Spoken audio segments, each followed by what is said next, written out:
Hello friends, नमस्ते प्रणाम। हमारे चैनल में आप सभी फ्रेंड्स का स्वागत है और अभिनंदन है। तो हम लोग बहुत ही प्यारा बेटा विवाह गीत लेकर आए हैं। अगर अच्छा लगेगा तो लाइक शेयर सब्सक्राइब जरूर कीजिएगा और कमेंट बॉक्स में ज़रूर बताइएगा कि ये बेटा विवाह गीत आप लोगों को कैसा लगा। तो चलिए सुनाते हैं।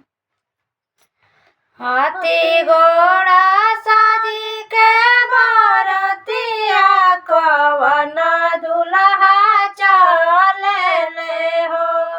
हाथी घोड़ा साजी के बरतिया कवन दुल्हा चले हो।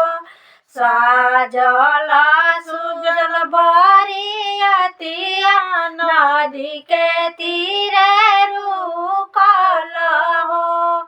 साजल सुजल बरियतिया नदी के तीरे रुकल हो। नदिया के तीरे कवन समाधि पुकारेले हो।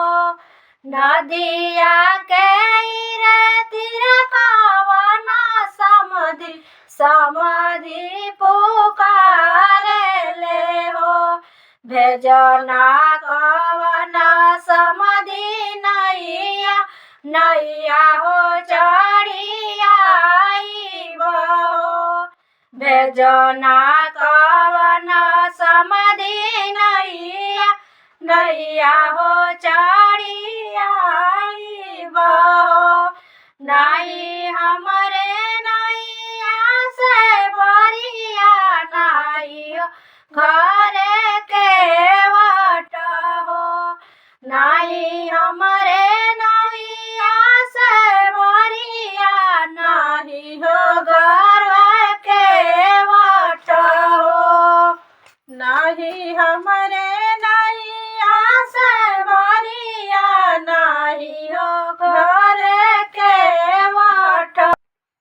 जेके बाबा हुरिया के सादा पवड़ी घरवाया बहू हो।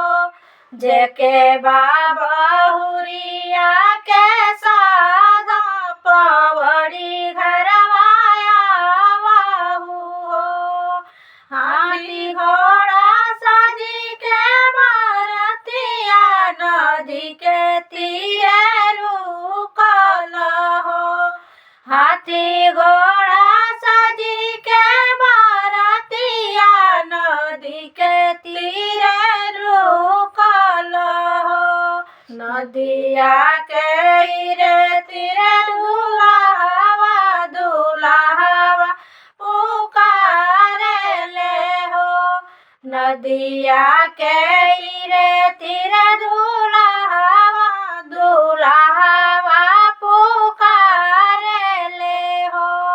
भेजना कवन ससुर नाई तो नैया चढ़ियाइबो। भेजना कवन ससुर नैया तो नैया चढ़ियाइबो।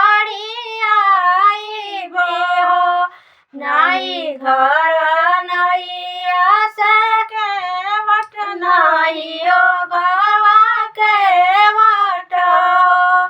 नाही घरवा नैया से खेवैया बड़े नाही हो घरवा केवट हो। जेके दुलही